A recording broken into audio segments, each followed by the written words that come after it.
নাসি ক্যাম্পে কিভাবে অবর্ণনীয় ভাবে, অকল্পনীয় ভাবে, নারকীয় ভাবে মানুষদের হত্যা করা হয়েছিল গ্যাস চেম্বারে, এটা আমাকে সাংঘাতিক ভাবে নাড়া দিয়েছিল।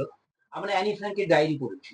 সেই ডায়েরিটা হচ্ছে অ্যানি ফ্র্যাঙ্ককে সেই নাসি ক্যাম্পে নিয়ে যাওয়ার আগে অব্দি আর ডায়েরি, সেখানে লুকিয়ে সে ডায়েরি লিখছে প্রতিদিনের ঘটনা। নাসি ক্যাম্পে চলে যাওয়ার পর ও কি অবস্থায় ছিল, তারপরে মারা গেল টাইফাসে, সে ঘটনা কেউ জানে না।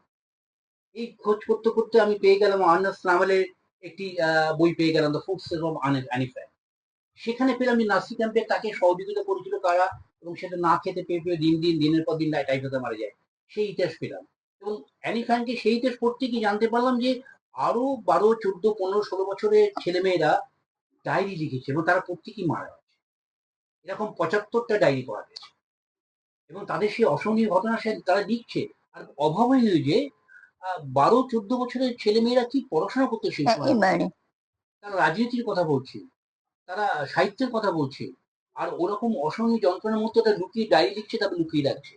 সেসব ডায়েরি 1945 এর পর প্রকাশিত হয়েছে, 99-এ হয়েছে, 2000 সালে প্রকাশিত হয়েছে, 2008-এও প্রকাশিত হয়েছে, কিন্তু মানুষের কাছে সেইগুলো পুরোপুরি যায়নি, পৌঁছেনি, তারা কি বলেছে। আমার সেটা একটা আগ্রহ ছিল, যে এটা তুমিও অনেক আগ্রহ দেখিয়েছিলে, যে তাদের কথা বলি।